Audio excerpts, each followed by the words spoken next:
పరిశుద్ధ దేవ, పరలోక తండ్రి, మీ వాక్యోపదేశం ధ్యానస్తునిగా తోడుగా ఉండండి. మీ సెలుచాటును మరుగుపరుచుకొని మీ సంగతి తెలియజేయండి.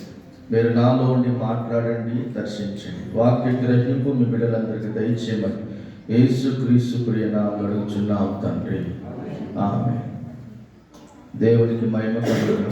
హల్లెలూయా. దేవునికి కూడొచ్చినటువంటి మీ అందరికీ యేసు క్రీస్తు నామమున ప్రైజ్లాడ్ తెలియజేస్తున్నాను. 2 సమూయేలు గ్రంథము 22వ అధ్యాయము 33వ వచనము చదువుకుందాము. 2 సమూయేలు గ్రంథము 22వ అధ్యాయము 33వ వచనము చదువుతాను. దేవుడు నాకు బలమైన కోటగా ఉన్నాడు. దేవుడు నాకు బలమైన కోటగా ఉన్నాడు. బలమైన కోట, ఆశ్రయదుర్గం అనగా 2 అర్థాలు ఒకే విధముగా ఉన్నాయి. ఈరోజు మన అంశము బలమైన కోట, ఆశ్రయదుర్గము. ప్రియమైన దేవుని బిడ్డలారా, దేవుడు నాకు బలమైన కోటగా ఉన్నాడు. ఇక్కడ మనము ఈ భూమి మీద జీవిస్తున్నప్పుడు ఒక ఆశ్రయం కోరుతాం. అంటే ఏంటిది? ఎండ దెబ్బ తగలకుండా, వర్షము మన మీద దాడి చేయకుండా, చలి దెబ్బ మనకు తగలకుండా మనం ఒక ఇల్లు ఆశ్రయముగా తీసుకుంటాము. హల్లెలూయా. ఎందుకు? ఆ వాతావరణ దాడి వల్ల మనము చనిపోకుండా జీవించడానికి. అదే రీతిగా ఇక్కడ సమాజంలో మనం బ్రతుకుతున్నాము కాబట్టి మన శరీరానికి వస్త్రధారణ కూడా ఒక ఆశ్రయం వంటిది. అంటే ఏంటిది? ప్రతి ఒక్క వ్యక్తికి వారి యొక్క వస్త్రము వారి శరీరానికి ఒక కాపుదల. అంటే ఆ యొక్క వస్త్రాలతో నీ శరీరాన్ని కప్పుకొని సమాజంలో ఒక మంచి వాతావరణంలో జీవించడము దేవుని చిత్తం. నా వస్త్రాలు నా ఇష్టము, నేను వేసుకుంటే వేసుకుంటా, తీసుకుంటే తీసుకుంటా, అర్థంగా కూడా వేసుకుంటా అనేది అది సరి అయినటువంటి విధి విధానము మనుషులది కాదు. అంటే నీవు నీ వస్త్రధారణ విషయంలో నీకు నచ్చినట్టు వేసుకుంటే దాని ద్వారా సమాజము నిన్ను చూచి చెడిపోతుంది, కానీ బాగుపడదు. మన శరీరానికి వాతావరణం నుంచి తప్పించడానికి ఒక ఇల్లు ఆశ్రయం ఎలాగనో మన శరీరాన్ని, మన యొక్క అవయవాలను, మన శరీరాన్ని భద్రపరుచుకొని జీవించడానికి వస్త్రాలు దేవుడిచ్చాడు.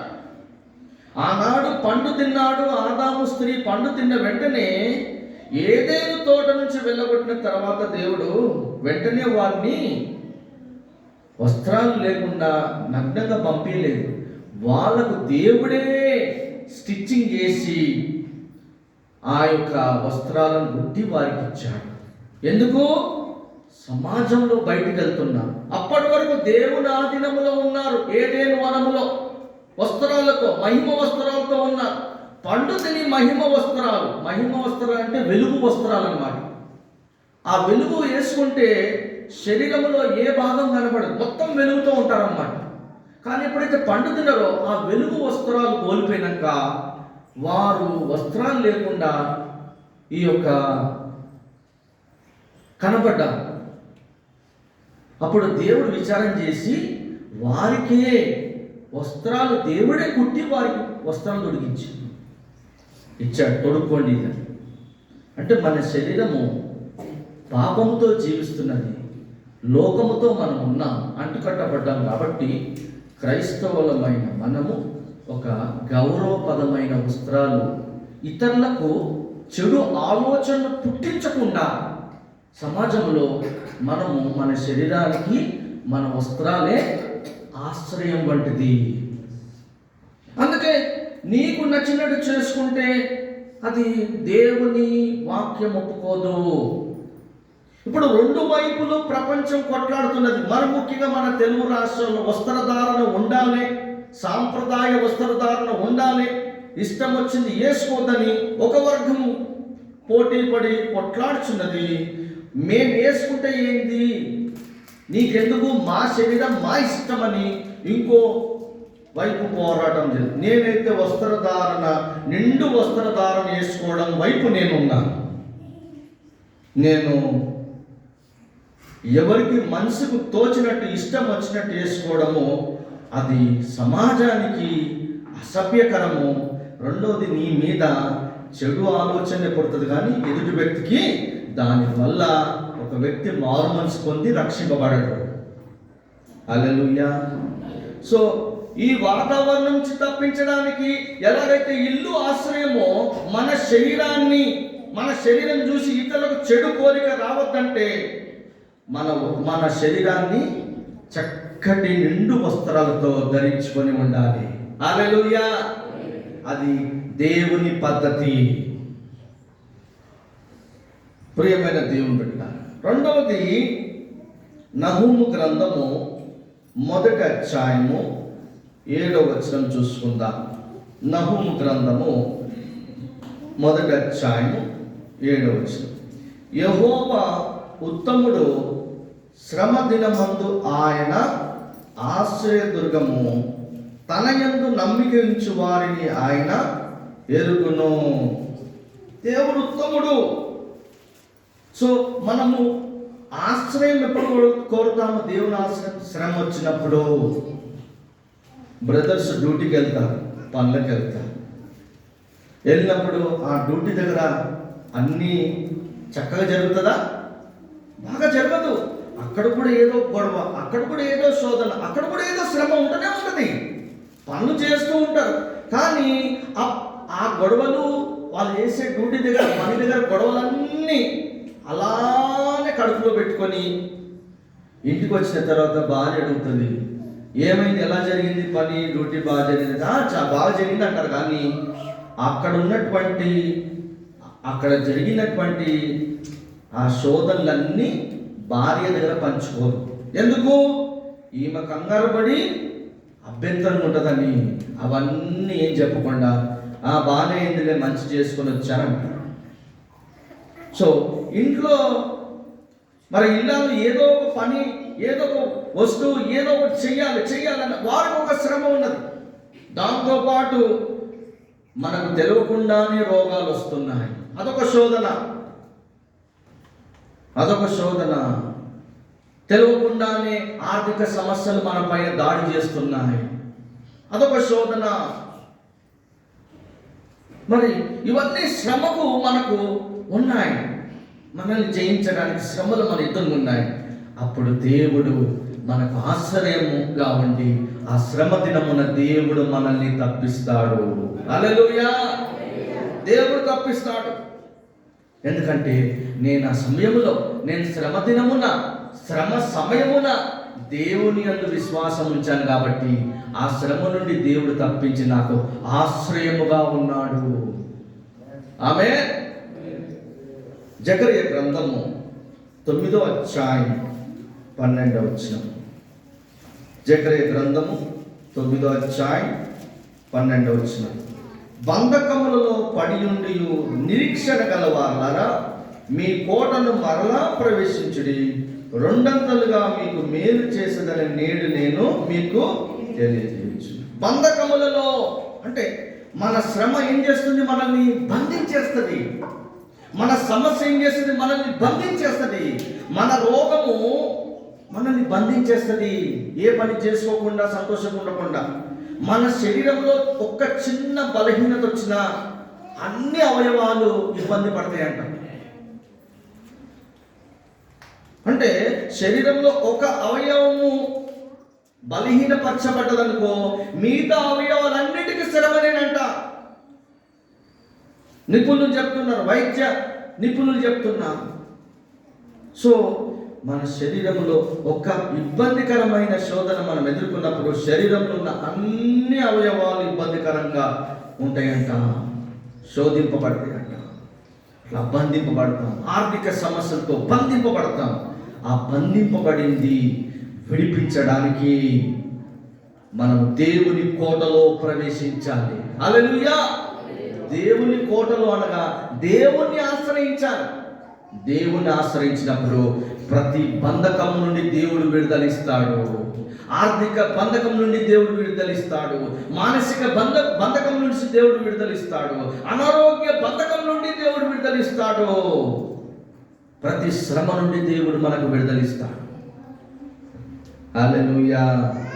యెషయా గ్రంథం 33వ అధ్యాయం 16వ వచనం. యెషయా గ్రంథము 33వ అధ్యాయం 16వ వచనం. పర్వతములలోని శిలలు అతనికి కోటయగును. సో మనం ఈ భూమి మీద బలమైన లోహం ఏంటిది? రాయే బలమైన లోహం. ఇనుము కూడా బలమైందే, కానీ మనం ఏం చేయాలి? తవ్వి ఆ లోహం అంతా సమకూర్చి దాన్ని ఒక కొలిమిలో వేస్తే ఇనుము అనే లోహం అవుతుంది. కానీ మనం ఏ పని చేయకుండా మనము సులువుగా ఒక లోహాన్ని చూడాలంటే రాయే ఒక బలమైన లోహం.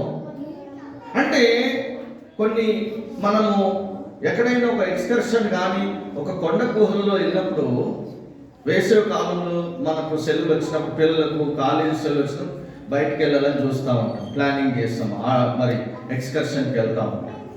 కొన్ని బయట బాగా ఎండ కొడుతూ ఉంటుంది. కొన్ని కొండ గుహలలో వెళ్ళినప్పుడు ఎలా ఉంటుంది?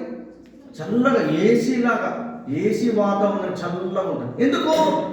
అంత వేడిమిని, సూర్యుడి వేడిమి రశ్మిని ఈ కొండంతా భరించి మనకేమిస్తుంది? లోపల వెళ్ళినంటేనే చల్లదనము మనకు ప్రసాదిస్తుంది.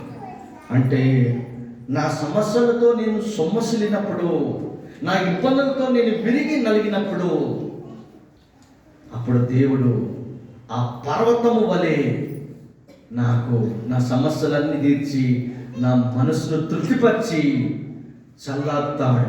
నా సమస్యలు నాకు ఒత్తిడి కలగజేస్తున్నాయి, నా ఇబ్బందులు నన్ను శ్రమల పాలు చేస్తున్నాయి, అవి నా మనస్సును వేడిని తెప్పిస్తున్నాయి. ఏంటిది?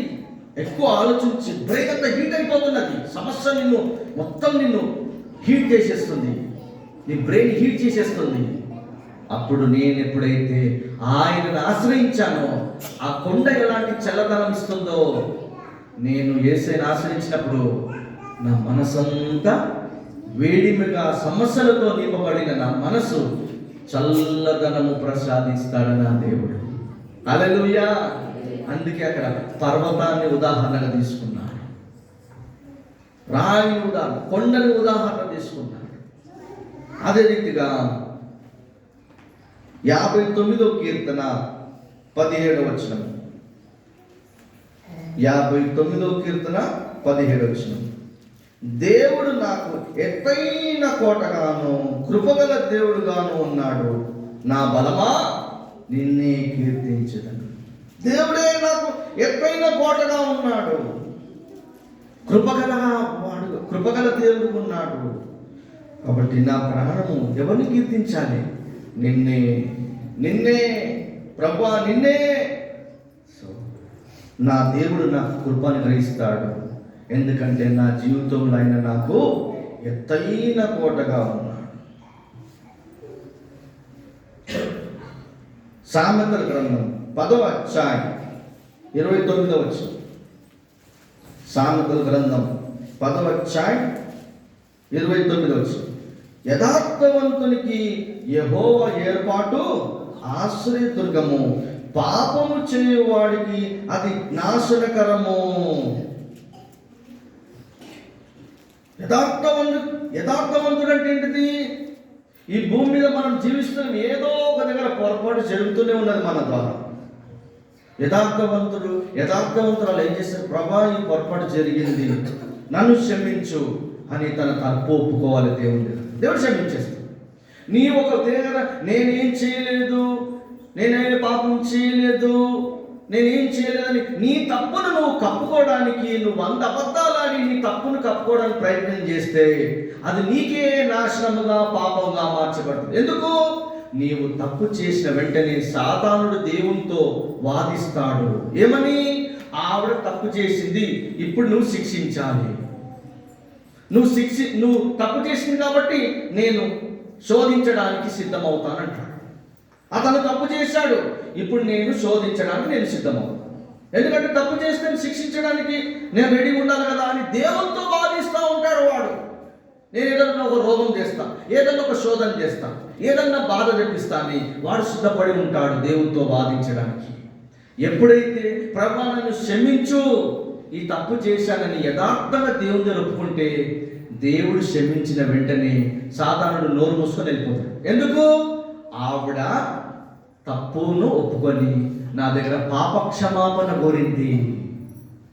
అతను తన తప్పు ఒప్పుకొని నా దగ్గర క్షమాపణ కోరింది, నేను ఆమెను క్షమించాను, అడిగింది క్షమాపణ, అడిగాడు, నేను క్షమించాను కాబట్టి సాతానా నువ్వు నేరారోపణ చేయడానికి నీకు వీలు లేదని పంపించేస్తాడు సాతాను. నువ్వు ఒప్పుకోకపోతే వానికి ఉంది అధికారము నీ పైన దాడి చేయడానికి, నువ్వు ఒప్పుకుంటే వానికి అధికారం లేదు నీ పైన దాడి చేయడానికి. యథార్థవంతులంటే ఇదన్నమాట. ఆ యథార్థవంతులకు దేవుడు ఎలా ఉంటాడంట? ఆశ్రయముగా ఉంటాడు, ఆశ్రయం ఉంటాడు. పాపము చేయవాడికి అది నాశనము. ఎందుకు? సాతానుడు అతని మీద దాడి చేస్తాడు, అతడు శోధంలో పడిపోతాడు. యథార్థవంతునికి దేవుడు ఎలా ఉంటాడు? ఆశ్రయం ఉంటాడు. గమనించండి. అదే రీతిగా 18వ కీర్తన 2వ వచనం. 18వ కీర్తన 2వ వచనం. యెహోవా నా శైలము, నా కోట, నన్ను రక్షించువాడు. నా శైలము, నా కోట, నన్ను రక్షించువాడు. ప్రియమైన దేవుని బిడ్డలారా, మనము ఒక పేదరికం నుంచి కొంత దేవుడు మనం దీవించాక ఒక ఉన్నతమైన స్థితికి వచ్చారు. అంటే అందరూ కష్టపడి పైకి వచ్చారు, అందరూ కింది నుంచే పైకి వచ్చి మంచి స్థితిలోకి వచ్చారు, మంచిదే. కానీ పైకి వచ్చినాక గర్వం రావద్దు. గర్వం మొదలైందా నీ పతనం మొదలైంది. జాగ్రత్త. ఎలాగా? ఉదాహరణకు సౌలును రాజుగా అభిషేకించింది ఎవరు? సమూయేలే. సౌలును రాజుగా నియమించు, నువ్వు పోయి అభిషేకించని సమూయేలుకు చెప్పింది ఎవరు? దేవుడే. పోయి సౌలును రాజుగా ప్రతిష్ఠించి తైలాభిషేకంతో అభిషేకించినప్పుడు సమూయేలు వెళ్ళి చేశాడు. సౌలు రాజుగా ఉన్నాడు, మంచి ఐశ్వర్యవంతుడు, రాజరికం చేస్తున్నాడు. కానీ కొంతకాలం అయినాక ఒక స్థితికి వచ్చేసరికి దేవుని యొక్క సహాయము కోరుకోకుండా సొంత నిర్ణయాలు తీసుకున్నాడు. దేవుని ఆశ్రయిస్తలేదు. దేవుని ఆశ్రయించాలంటే సమూయేలు ప్రవక్త దగ్గరకు వచ్చి దేవుని చిత్తం తెలుసుకో. దేవుని చిత్తం నాకు అవసరం లేదు, నేను సొంత నిర్ణయాలు తీసుకుంటా. నేను ఒక స్థితికి వచ్చేసాను కదా, సొంత నిర్ణయాలు తీసుకోవడం మొదలుపెట్టాడు. అప్పుడు సమూయేలుతో దేవుడు అన్నాడు, సౌలు నా మాట వినట్లేదు, నువ్వు మరొక వ్యక్తిని ఎన్నుకో. యెషయి కుమారులలో ఒకడిని నేను ఎన్నుకున్నాను, నువ్వు బయలుదేరి తైలాభిషేకంతో ప్రతిష్ఠించొద్దని రాజుగా అంటాడు. ఇక బయలుదేరుతాడు సమూయేలు. యెషయి కుమార్ దగ్గరికి వెళ్తాడు. ఒక్కొక్కడు 6 అడుగులు అందగా ఉన్నాడు. 7 అడుగులు ఉన్నారు అన్నదమ్ములంతా. యెషయి కుమార్ దావీదు అన్నవాళ్ళ. ఈయన ప్రభా చూడటానికి ఎలా ఉన్నాడు? చక్కగా బలార్జుడుగా ఉన్నాడు. ఆయన కాదన్నాడు, ఈయన కాదన్నాడు దేవుడు.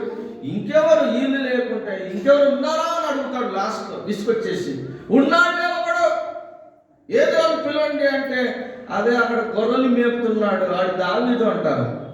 మా తమ్ముడు ఆడు చిన్నోడు దావీదు అంటే తీసుకురండి చూద్దాం అన్నాడు. తీసుకొచ్చాడు. మొత్తం కంపు వాసన. ఏం వాసన? గొర్రెల్ని మేపి మొత్తం చెమటతో ఆ నిండు దుర్వాసనతో కనబడతాడు. దేవుడు అన్నాడు అతడే అంటున్నాడు. చూస్తే 5 అంగళాలు 5 అడుగులు 2 ఇంచెస్ 5.4 5.2 ఉంటుంది. గూగుల్లో సెర్చ్ చేయకపోతే దొరికిపోతుంది, పెద్ద ఇష్యూ కాదు. ఈడే 6 అడుగులు లేడు బలాగా, ఈయన నా దేవుడేమో ఆయనే అంటాడు. అప్పుడు దేవుని మాటకు లోబడి సమూయేలు ప్రతిష్ఠించి నీవుగా నువ్వు రాజు కాబోతున్నావని ప్రవచిస్తాడు. ఇక అతడు రాజుగా దేవుడు ఎన్నుకున్నప్పుడు సౌలులో ఇక దావీదుని చంపేయాలని నిశ్చయిత వచ్చేసింది. ఎందుకంటే గొలియాదును జయించేసిండు దావీదు. రాజు అయిపోయాడు. ఎవరైతే గొలియాదును గెలుస్తారో నా కూతుర్నిచ్చి వివాహం చేస్తా అంటాడు సౌలు. నిజంగానే గొలియాదుని జయించేస్తాడు దావీదు, రాజు అయిపోతాడు. ఇంకా అతనిలో సౌల్లో ఏమైంది, ఈర్ష్య ఎక్కువ వెళ్ళిపోతుంది. ఎందుకు? సౌలు కంటే దావీదుకు ఎక్కువ ఘనత వచ్చేస్తుంది. కానీ సౌలుకు తెలియదు, దేవుని దగ్గర విచారణ చేయనందుకు, దేవుని ఆశ్రయించినందుకు, దేవుని దగ్గర నేను విచారణ చేయనందుకు నాలో అభిషేకం వెళ్ళిపోతుందని సౌలు గ్రహించలేదు. అయితే దావీదు రాజుగా దేవుడు నియమించాడు. అభిషేకింపబడిన సౌలు ఒక స్థితికి వచ్చేసరికి, ఉన్నతమైన స్థితికి వచ్చేసరికి ఏమయ్యాడు? దేవుని ఆశ్రయించకుండా సొంత నిర్ణయాలు, సొంత జ్ఞానాన్ని ఉపయోగించాడు. అప్పుడు దేవుడు దావీదుని ఎన్నుకున్నాడు. చివరికి ఆ శత్రు సైన్యముతో యుద్ధం జరిగేటప్పుడు సౌలు, నేను నా శత్రువులతో చనిపోయే బదులు నాకు నేనే అని చనిపోతానని తన కత్తి తానే దూసుకొని చంపుకున్నాడు సౌలు.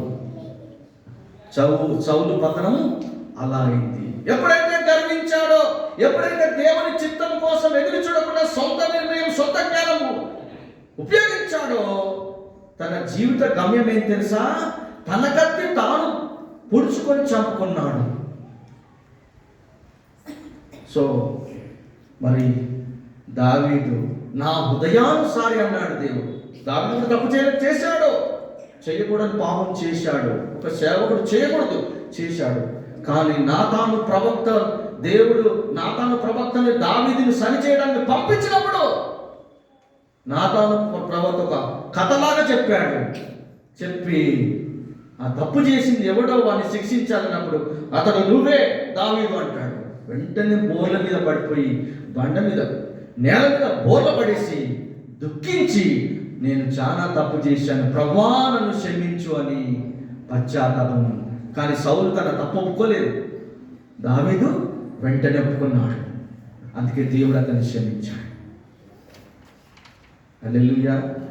సో మనము గ్రహించవలసింది ఏంటంటే, ఒక ఉన్నత స్థితికి, ఒక మంచి స్థితికి ఎదిగాక మనము మన ఇష్టానుసారంగా ఉండదు. అప్పుడు కూడా దేవుని చిత్తానికి లోబడి జీవించాలి. చాలా మంది వెళ్ళిపోయారు మన సంఘం నుంచి, వాళ్ళ గురించి మనకు బాధ లేదు. ఉన్నత స్థితిలో ఉన్నారు, వారికి మనం అసలు దేని అంత ధనవంతులు అయ్యారు, కానీ ఆత్మీయ విషయంలో పడిపోయారు, విశ్వాస భ్రష్టులు అయిపోయారు. కారణం ఏంటి తెలుసా? కొంత దేవుని చిత్తం లేకుండా సొంత నిర్ణయం తీసుకొని దేవునికి దూరం అయ్యారు కొంతమంది, అందరు కాదు కొంతమంది. సో మనము సౌలుని ఉదాహరణగా తీసుకోవాలా, దావీదు ఉదాహరణగా తీసుకోవాలా? మనం ఏదైనా తప్పు చేసిన వెంటనే దావీదు ఉదాహరణ తీసుకోవాలి. ఎందుకు? వెంటనే పశ్చాత్తాపం నుండి ప్రభావాలను క్షమించాలి. అప్పుడు దేవుడు మనకు ఆశ్చర్య దుర్గముగా, కోటగా ఉండి మనల్ని సంరక్షిస్తాడు. హల్లెలూయా. 43వ కీర్తన 2వ వచనం. 43వ కీర్తన 2వ వచనం.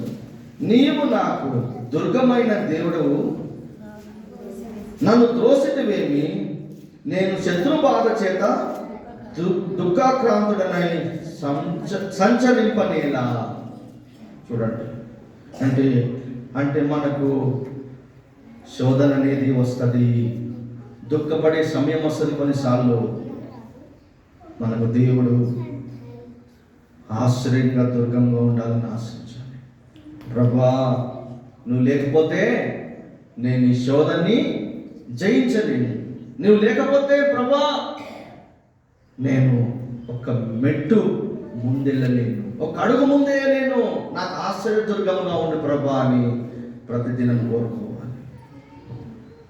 మనము ప్రతి దినము ప్రతి తప్పు దేవుని తెలుపుకోవాలి, ప్రతి తప్పు ఒప్పుకోవాలి, ప్రతి తప్పు ఒప్పుకోవాలి. అప్పుడు దేవుడు మనకు ఆశ్చర్యం. మనం ఒప్పుకోకపోతే సాతానుకున్నది అవకాశం మన మీద ఫిర్యాదు చేసి దేవునితో, మనతో, మన పక్షమున మన తప్పులు ఎత్తిపట్టి దేవునితో సాతానుడు ఏం చేస్తాడు? మనల్ని దేవుడి నుండి దూరం చేస్తాడు. మనం ఒప్పుకున్న వెంటనే దేవుడు క్షమిస్తాడు. సాతానుడు ఏం చేయకుండా నోరు మూసుకొని వెళ్ళిపోతాడు. ఎందుకు? పాప క్షమాపణ మనం ప్రభు దగ్గర చేశామని, యథార్థంగా మన తప్పు దేవుని దగ్గర ఒప్పుకున్నామని దేవుడు సంతోషిస్తాడు. సాతానుకు అవకాశం ఉన్నదిగా నీ పైన దాడి చేయడానికి, నీ మీద నేరము మోపడానికి. హల్లెలూయా. సో మన దేవుడు బలమైన కోటగాను ఆశ్రయం దుర్గంగా ఉండాలని కోరుకోవాలి.